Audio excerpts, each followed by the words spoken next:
Dustin. Hashtag at least we got a point.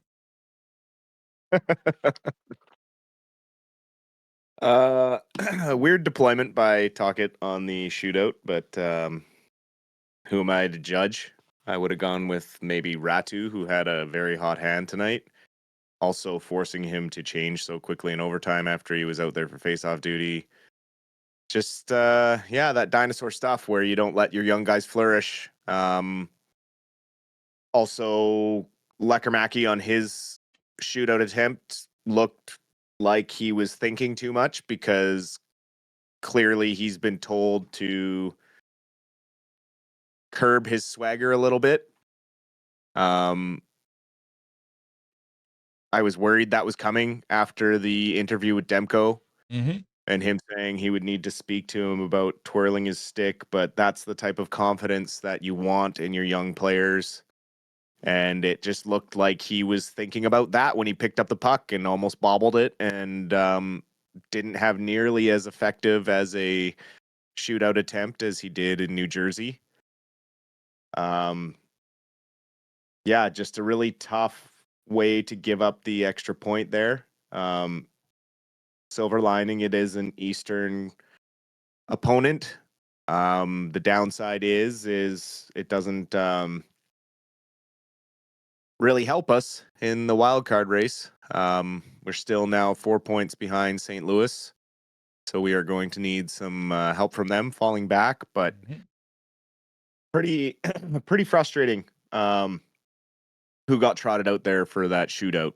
You got all that youth, and you look at the young guys on Columbus that went and scored. Right, like the move Kent Johnson made and stuff like that. You got to figure that some of our younger guys have that kind of creativity in the toolbox. Just Tyler Myers scored a shorthanded goal.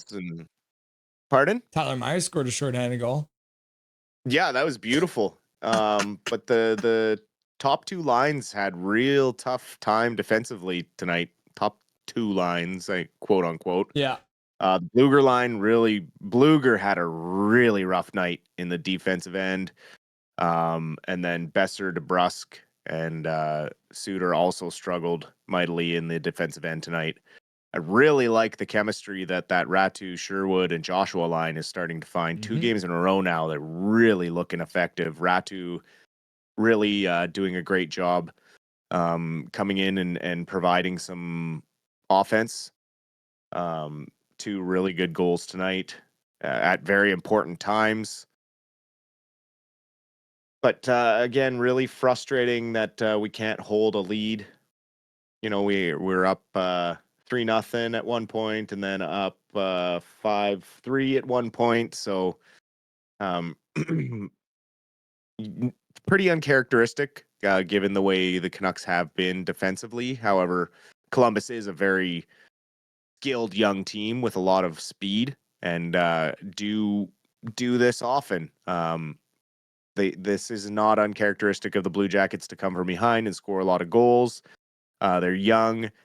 And they're fighting just as much as we are for a playoff spot. So a huge victory for them. But and probably not Lankinen's greatest game. Looked a little rusty. There was one shot there that I think the fourth Columbus goal or third Columbus goal. I really felt like it was the third Columbus goal.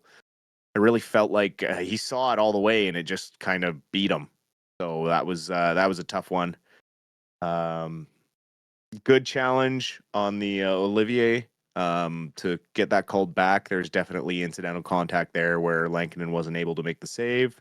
I like the no call in overtime as well when Sherwood accidentally clipped Merzlikins because he wasn't in his crease. Sherwood was well within his space to just continue through his path, and so that was a good one. Special teams did a good job tonight. A tough one. Tough one to swallow. Swerve and Irvin what did you feel? Donated $2.79. The swirl is his routine, not a taunt. Exactly. And it threw him out of his routine by being told by older players that it shouldn't be done. So no fun, Vancouver. he has been doing it all year down in Abbotsford, and no one has complained. Does it one time up here, and the fans love it, but one surly veteran in the dressing room doesn't agree, and then you can see how the culture has been.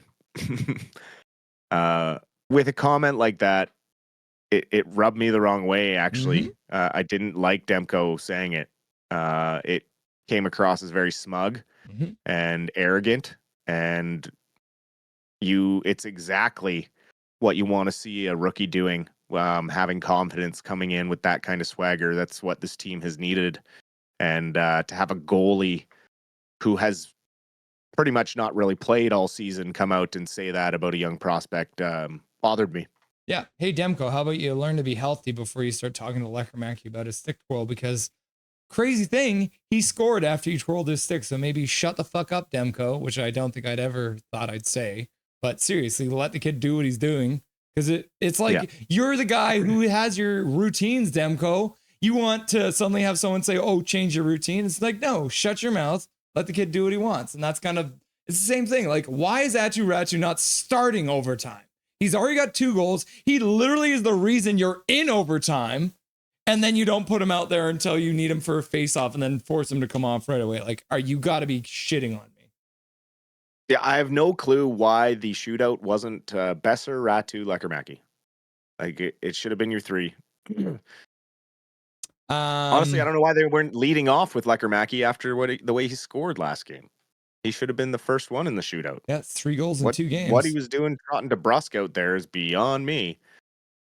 And it's the whole like, well, these guys make good moves in practice. It's like, well, they're not practicing against an away goalie. They're practicing against their goalies. So it's idiotic. DeBrusk's attempt in overtime was terrible anyways, right? Like, you're trying to do like the Datsuk flip thing over, and it didn't end up being a flip. It just ended up being a weak ass shot into a blocker.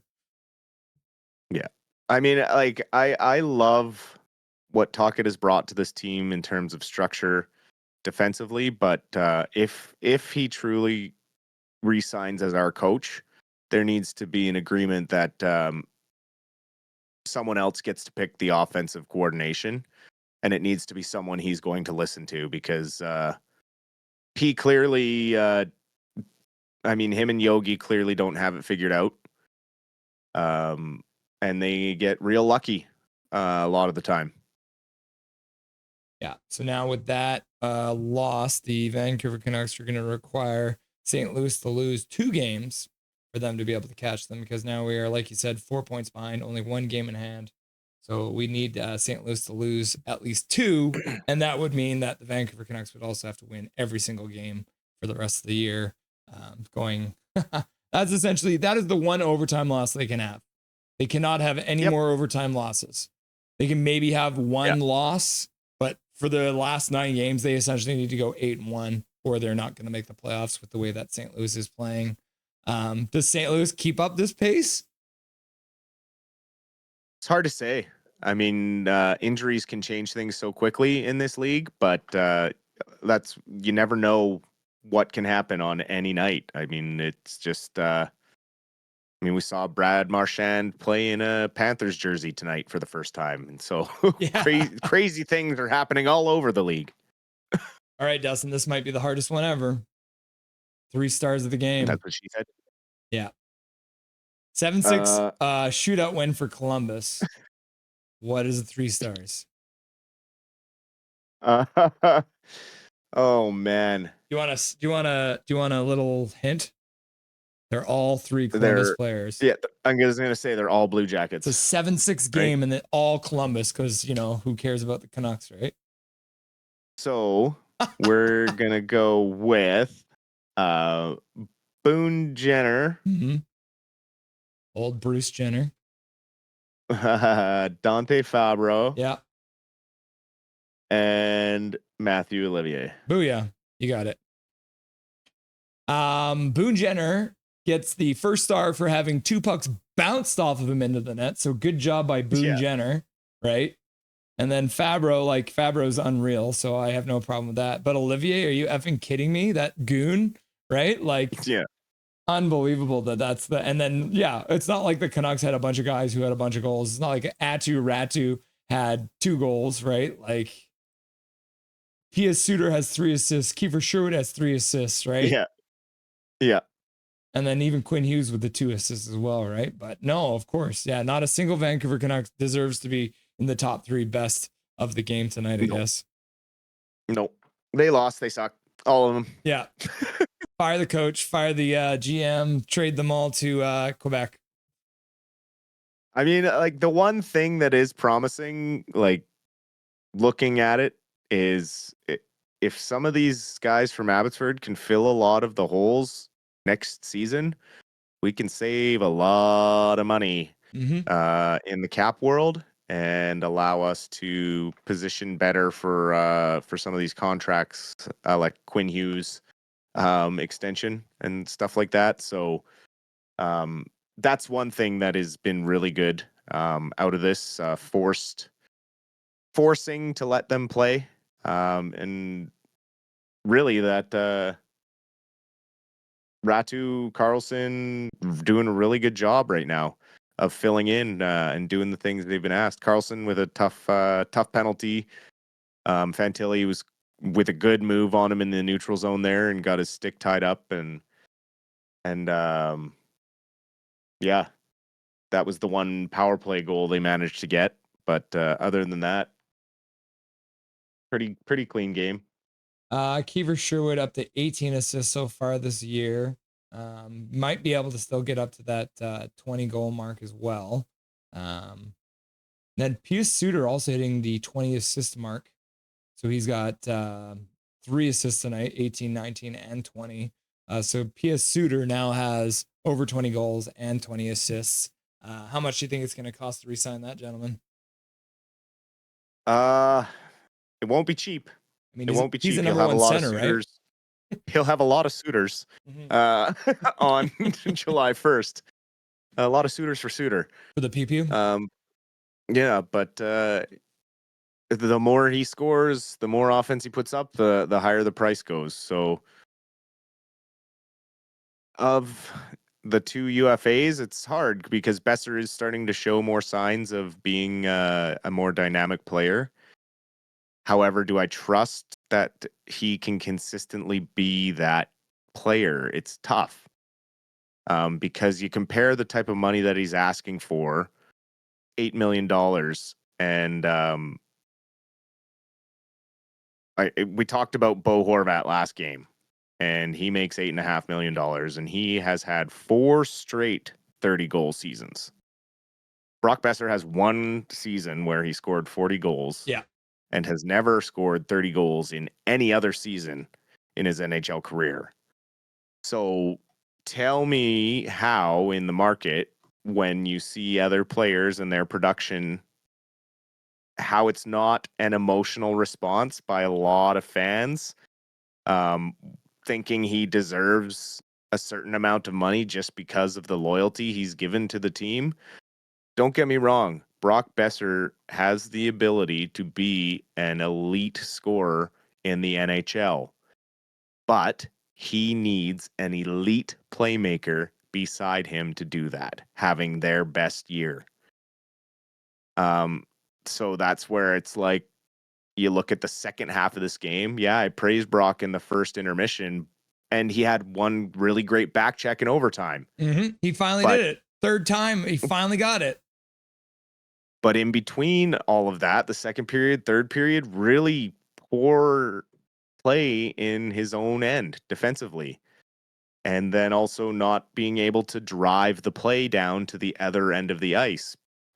So that's where it's tough for me to throw that type of money at him when he's not as a consistent a performer as other people around the league that you could definitely use that $8 million in a more beneficial way than overcommitting to someone who's been injury prone and has had inconsistencies, been known to be a streaky player. There's only one good season. So if you remove the emotions aside and everything that he means to the organization and think of it strictly as a business thing, I just don't see how the Canucks can pay what he's going to be asking. Face-off dot was a problem again tonight. I just pulled it up here. The Vancouver Canucks, Kiefer Sherwood had 100% in the face-off dot, but that was just because he was coming in for relief. For the four centers that are regulars in the face-off dot, Ratu, Bluger, Amon, and Suter, Ratu's the only one that was over 50%. He's at 53.3%. Bluger's 39, Amon's 25, and Pew Suter at 18% in the face-off dot. This was a problem tonight because the Canucks were having a real hard time getting control of the puck and keeping it out of their own end, especially in that third period. So again, why was Ratu not starting that overtime? Because they lost the faceoff off the initial faceoff as well. Yeah, and if he's a good enough face-off guy to throw out there at the end of overtime when you have to get a face-off win, why aren't you utilizing him that more so in the rest of the game as well? And again, I've talked about line deployment and the use of the offensive tools that we have, and it is just a skill that Rick Tocchet does not possess as a coach.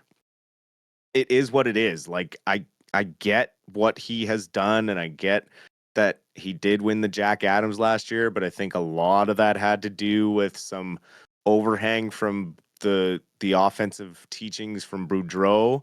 And then also you had Mike Yeo and Jason King still on the bench. And then when they left, the offense kind of seemed to go with them.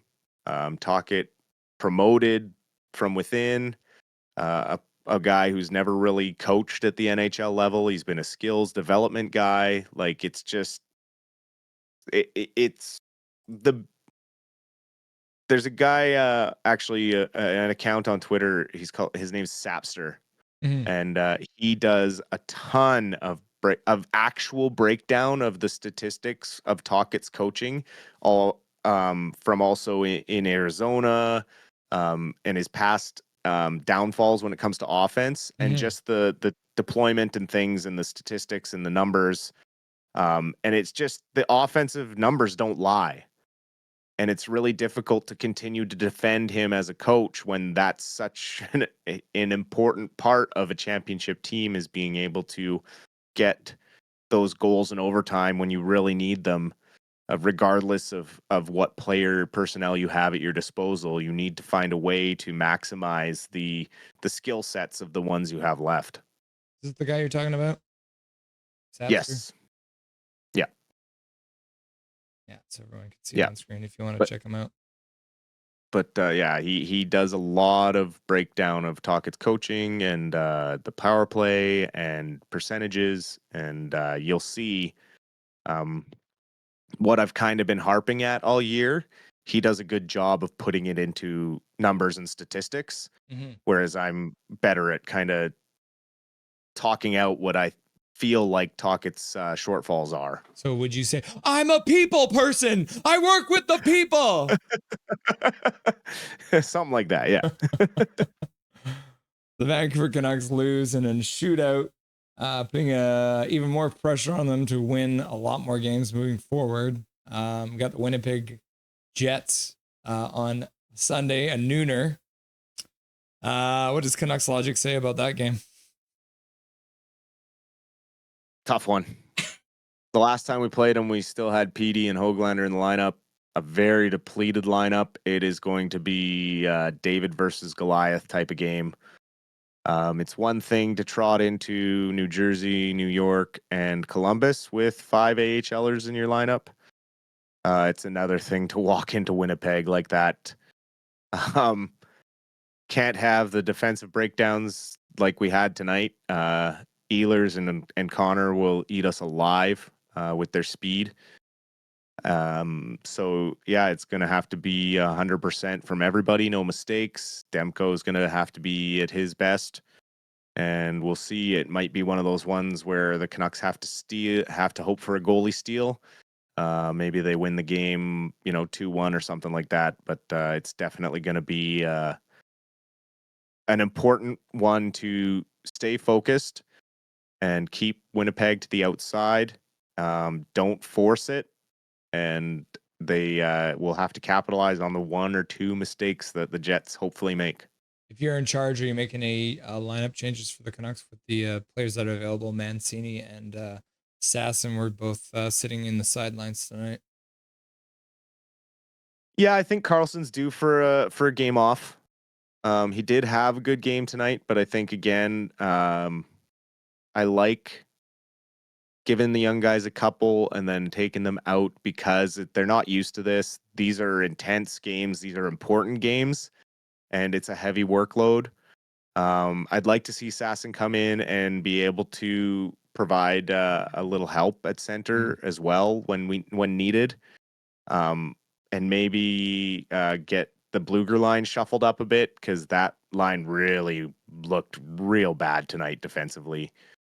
And with Bluger struggling so much in the face-off dot, they're really becoming a bit of a liability on the ice at 5-on-5. Yeah, especially against quick teams. So Sasson's speed obviously is a huge benefit as well. So yeah, we'll see what happens with this flu bug. Sasson was called up under emergency circumstances, so I don't know what that'll mean for Saturday or for Sunday's afternoon game, but we'll hopefully see a bit of a change up because I wasn't really happy with the way two of the lines really were going tonight. yeah. I'm still a little surprised that they didn't. If Bluger was that close to not being able to play, you bring Sasson all the way up. You want? I don't know why they don't just put a guy who's got some fresh legs and no flu in there too, right? So Yeah, I would have liked to seen that happen tonight, but again, just weird stuff. it was a very weird night. I gave up on the season 4 times during that game and then was back up on my high horse. So, like I said, emotionally exhausted, Dustin. It's been an entire year of that. 73 games of exhaustion so far. 9 more left. We can do this. The Abbotsford Canucks are just about to get underway down there in San Jose, so we'll update you guys on the score from that game, and then as well they're playing again tomorrow at 3 o'clock. So we'll get you guys updated on both of the Abbotsford Canucks games during the Winnipeg game. You're going to be there for the Winnipeg game for the first intermission. I will be there. Perfect. People would miss you if you weren't. Oh, stop it. Is there anything you want to say to the people before I let you go, buddy? Thanks for hanging in there, chat. That was a roller coaster game, up and down, obviously. Very tough loss. Did get a point, so we do stay alive for now in the playoff race. Let's see if maybe St. Louis can get a loss tomorrow, and that would be helpful. But we definitely need to hope for some of those losses, because if that doesn't happen, we're pretty much hooped. Truth. Awesome, Dustin. Well, it was an early one today, so you can enjoy your Friday night with the ladies. So have some fun, and we'll talk to you on Sunday, brother. You too. We'll talk to you then. Nothing is perfect.